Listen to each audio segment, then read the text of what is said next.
Hello everybody and welcome to the Real Housewives Edit. My name is Elle and I'm here to talk about the two loves of my life, editing and housewives. Well you guys, the holiday season is upon us. You can tell by my background. I'm sorry it took me so long to update my background, but I am so happy to be celebrating with all of you. When I started this channel, I know some of you know, I wanted 100 people to be part of this community, but we are at 3,300. I cannot believe it. I'm so excited to grow as a community and continue to do better and more exciting, fun things for you guys. I love the escape of the housewives, and so I want to further that escape for all of you. So when you watch this channel, you just feel a dose of good, happy, fun vibes as we're breaking this stuff down. If you are alone on the holidays, or if the holidays are not your time for whatever reason, go back and treat yourself and watch some old seasons of Real Housewives of New Jersey, Real Housewives of New York, whatever it is, just treat yourself. We have 13 seasons of 5-6 franchises to choose from. So make your holidays the housewife days. The upcoming year, I am going to be adding a couple new segments and a couple new types of videos to the channel. One of these things that I'm going to add into the mix is something that I like to call a supercut. In editing, if you supercut something, you're typically supercutting a similar narrative, like if a bunch of different characters said the same thing or said the same line, or if a certain character said the same line 100 different times in all sorts of different scenes, you might supercut all of the times that they said it. It's for comedic effect, it's to really hammer a point home. There's so many reasons why you would do a supercut. I'm not using it for that exact purposes, I'm just using it because I kind of like the way it sounds. Today we are doing a Salt Lake City supercut. There was not a scene on the most recent episode of Salt Lake City that I was like, I can't wait to break this down. So we're gonna kind of skip around the episode. I hope you guys enjoy this new format. Please let me know in the comments below. I know you will. So the first moment I wanted to point out was this moment right here. On your mark, set, go!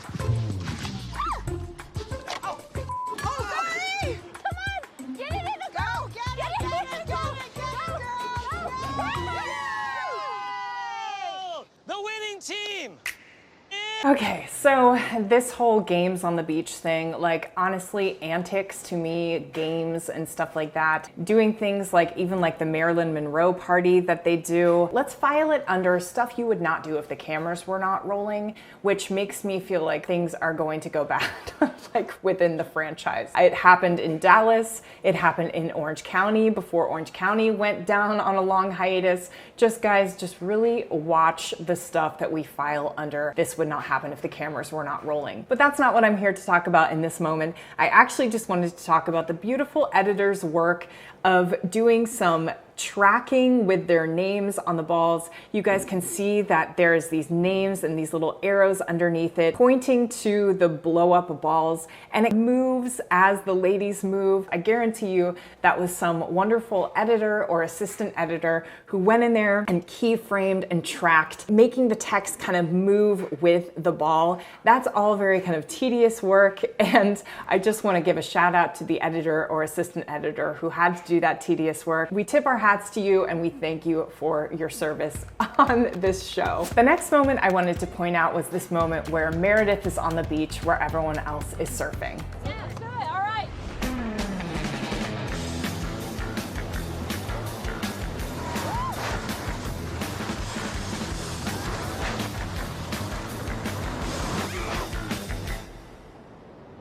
No, honey. Okay, great. So they have these other ladies, they're surfing, they have the surfing music in there, the action inspired, they have the side swipe transitions, and they have the titles flying in this font that looks very surfer, adventure, action type of font. I love how they did it with each of the ladies as they're on the board, and then when they cut to Meredith, they did the exact same font. They had it fly in, almost like action, same exact thing, and then the music stopped when it got to her. No, honey. No. Bravo, editors. I thought that was very funny. It made me laugh that you used the same font and the same sort of thing to contrast to the ladies who are actually out in the water surfing. I thought that was really funny. This next moment was when all of the wives were coming out in their Marilyn Monroe, get up. Amazing. Get over here, sexy Marilyn. wig turned out to be amazing. Yeah, it looks great. Thank you so much. Only for you.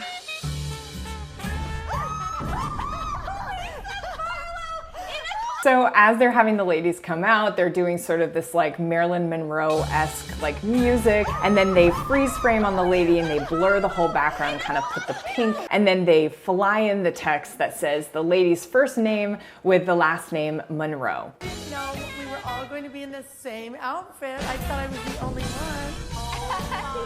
And the moment I wanted to point out, thank you editors for putting Angie K. Monroe, because that's how we know her. I thought it was really funny. They could have just put Angie Monroe, but they put Angie K, because of course we have our Angie H, who's not on this trip. I just thought it was kind of like a silly thing that the editors did, putting her last initial in there. So thank you editors for doing that. That was hilarious. And there's a little bit more of this moment that I want to cover as well. Thank you for... I feel like I'm looking in the mirror. Uh-oh.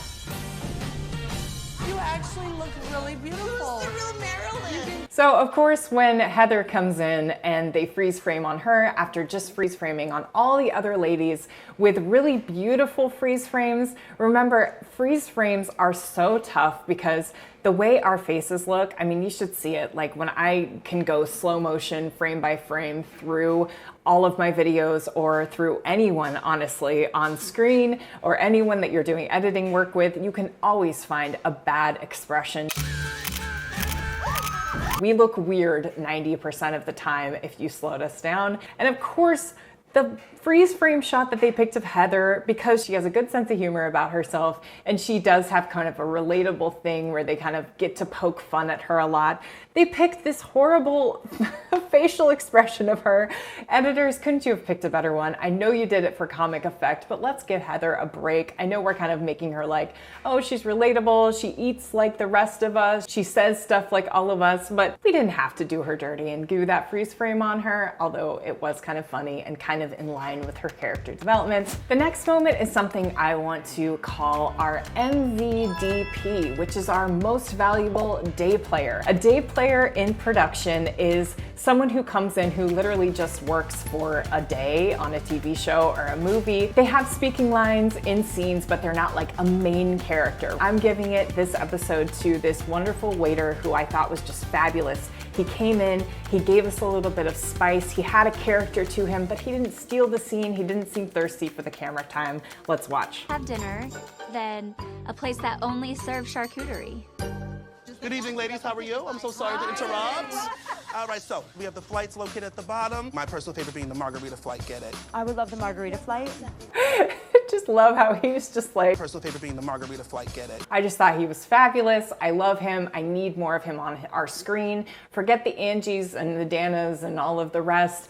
Please give him a friend of title. I love our MVDP. The next moment I wanted to point out was just a little sound effect with this whole crazy, like, I honestly was going to break down the scene at the dinner, the Marilyn scene where Whitney is yelling at Heather for, you know, whatever. And I was watching it and I was like, I can't even follow it enough to break it down. I don't fault the editors. The editors are doing the best with what they got, but this scene is so crazy and chaotic all the time. It kind of reminds me, it's so weird. This is such a weird story, but fast forward like, I don't know, 30 seconds, I'll be quick. I had this friend group in high school where we were all just kind of silly with each other. It didn't go too deep. We used to do this thing where like one of us would be like, go to the other and be like, hey, let's play a trick on this person, right? It wasn't mean or catty. It was all very like innocent, silly stuff. I was like such a nerd in high school, so it wasn't anything bad. But I'd be like, let's go play a trick on them, right? And then I'd go to the other person and be like, hey, I went to them and I told them we're gonna play a trick on you, but let's play a trick on them back. But meanwhile, behind my back, they'd be getting together saying, okay, you know, she thinks that we're playing a trick, whatever. It was this whole, like, this is how our relationship was, and it was just silly and fun. I think we were in one class together, and we just had fun doing that sort of dynamics. That's kind of how this table scene felt to me. Like, it felt so, like, everyone was just like, alliances were shifting all over the place. I could not follow it. Poor editors were trying to make some sort of semblance of it. Anyway, long story short, I didn't break this scene down because it was just annoying to me. I couldn't follow it, and I do believe that this is kind of where Salt Lake City is falling short. But anyway, I wanted to talk about this moment right here with the editors. Let's watch. What am I not listening or hearing? What? You don't hear me. When I have needed you, you say... So, no music as Heather's in her confessional saying, what am I not hearing? What am I not listening or hearing? What? We cut back to Whitney and she says, You don't hear me. Knife sharpening sound to emphasize this point. I'm sure when Whitney was on set saying it, she thought it was really landing. But cut in with that confessional with Heather, it's really not landing. We are confused. Let's put it that way. And not to diminish what she's going through or her feelings or anything like that. Processing is not totally done, I think, with her. And I think she thinks it's done, and she thinks that she has her voice and she's able to really speak the way that she, wants to, but it's just not landing. Personally, I think it's all over the place, and I think everyone's frustrated, especially Heather. The next moment I wanted to talk about was a reaction from Meredith as Whitney is kind of talking about some stuff, and I just thought this reaction from Meredith was just a classic reaction, and let's watch. I didn't know what to do with the energy. That conversation didn't even start till we were I know, outside. but you walked in, so like I knew. I'm a vibes girl. You came in uncomfortable because you knew we were gonna have a conversation. So Whitney's basically saying, I knew what you were going to talk about, that you were going to talk bad about someone from the minute you walked in my house. And then Meredith's reaction is just like, You came in uncomfortable because you... I'm not even going to address this right now, because who the heck even knows an intention of someone from the minute they walk in the house? Like, it's so weird. And let's just cut back really quick to them unloading the dishwasher. Will you help me unload the dishes? I got all these. Silverware. Why do you need so many people to unload one dishwasher? There's 2 people doing it. They look like they've never done it before. It's hilarious. It's calling me back to a moment where Meredith is making some food with her sister, and there's like 5 people all trying to cut a lemon at the same time. Just hilarious, very same vibe. This next moment I want to talk about is another new segment that I like to call the operator cameo. A cameo is something where, like, usually it's like a celebrity, they make an appearance in a movie or a TV show or something that should have the audience going, oh my gosh, look at that person. A good example is like Stan Lee, who wrote a lot of, Marvel comics.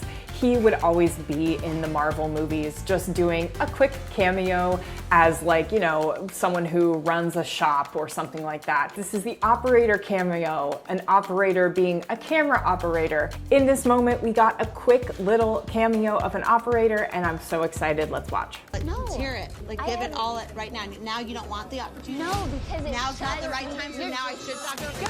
He's still doing it right now, Then Heather. speak and say what you want to say. I have. Then say it again. And you guys saw it, there he was. He was running over to get the fun of Whitney. I do want to just express my gratitude to that camera operator who was running over to get Whitney's expression as she's standing up. We salute you, we tip our hat to you. Thank you so much for all that you do. We had our MVDP, our most valuable day player, but I also think we need to have a section for our MVE, our most valuable extra. And in this episode, I actually couldn't choose. There were so many valuable extras. Extras are people on set who they don't have lines, they're not actually in the scene, but they provide sort of atmosphere and background. Obviously on The Real Housewives, they're not paying these people to be extras, they're actually just at the restaurant. They probably walked into the restaurant, and before they got into the restaurant, the restaurant hosts or hostesses told them, hey, they're gonna be filming in here, are you okay? You gotta sign a waiver. Anyone who's on screen where their faces are actually showing, they do need a waiver. So let's go through some of what I thought were the most valuable extras. And if you guys ever see extras or day players that you like, please comment because we need to shout them out. We need to show the world these people. So here's our first one. You're the issue here right now. You're not listening to Whitney, and you're trying to make it about everybody else but you so you don't have to deal with it. But we're going to deal with it. So my first MVE was this guy as Whitney's leaving. Obviously she has a huge camera, out in front of her. That guy in the window, he looks like he's very interested in this drama. I wonder if he's a Housewives fan. I want to shout him out because I just liked his interest in what was going on here. So Kudos to you. You weren't just eating your food, you were interested in the drama. You are one of us. My next MVE is this wonderful bartender who had no lines, but wow, was he really making some drinks. Let's watch him. Really notice that she stopped calling you? Listen to me. I ride or die for all of the people I love, including her. And there's some shit I want to eat. I'm being for real, and Jen knows this. Don't with me, because I'm a ride or die, but when I'm done. Look at him shaking that shaker. He did it with such like pizzazz. And then he puts the cup down to pour it out. And the look on his face is like, you know what? If they're gonna be filming me for this, I am showing what I can do. And I have some skills behind this bar, and we can tell, and we salute you. The next MVE I would like to talk about was when they were walking away from the restaurant to go to the club. Let's just watch.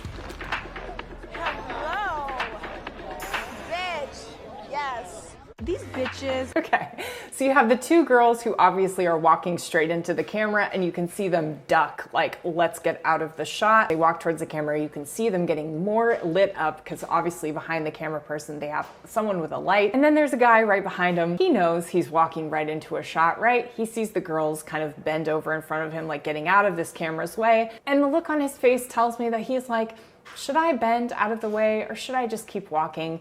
And we are so happy that you just kept walking, so we got to see your gorgeous face on our screens for longer than those girls who ducked out. We appreciate you. You are definitely an MVE. I appreciate this guy's style. This next moment I want to talk about was just a little bit of sound work that they did in a confessional. Let's watch. Did this become about me? I have nothing to do with the issues between Heather and Whitney. I feel like I'm at the state fair and they're like trying to win the prize and I'm the plushie. So obviously Lisa's saying a line that like, she had someone write for her. I don't know. It just feels so like, unless she's one of those people, you guys know there's some people that can just like pull these weird like analogies out of nowhere. I don't know. I've seen people like this. So maybe she's one of those people. But anyway, as she's saying it, the editors put in sort of like a slot machine sound. And they're like trying to win the prize and I'm the plushie. Almost like carnival fair, because she's talking about the carnival. Anyway, I loved it. Thank you, editors, for putting that sound in. I've never heard that sound used here before, but it was very creative and I loved it. This next moment was something that the editors did to show us that they had footage of cameras, like almost like hidden cameras inside the house. And I just thought it was really cool what the editors did to kind of give us more of a suspenseful feel, kind of a horror movie feel. Let's watch. Full tip on the. Okay, I'm going to bed. Come sleep with me in my room. Love you. Okay, love you. Bye, baby girl. So every time they cut to one of these different sort of like ring cameras or whatever, these cameras in the corners, they do sort of like a static fuzz, and it's really to show us, the audience, and kind of give us an indication that these are almost like security cameras, right? Security footage. It should hearken you back to the feeling of how it felt when you were in the Real Housewives of Atlanta house, when Bolo was there. Y'all good? Good. Oh, good. Hey, we're gonna be nice. Yes! I love it! You'll have fun. And you saw some security footage cams come on. This kind of static thing is, obviously it was not happening in these cameras. These cameras should not have static. That's not how like ring or stick up cameras do, but the editors put it in just to indicate to us that they are a little bit different than just a camera person with a camera. And the last moment I want to talk about was the moment that made me laugh the most in this episode, and it was a confessional from Heather. Let's watch. I'll tell you right now, it does not feel like college, because college we had a laminated dog put on our door if we had a boy there past 9:30. Hey, cheese girls.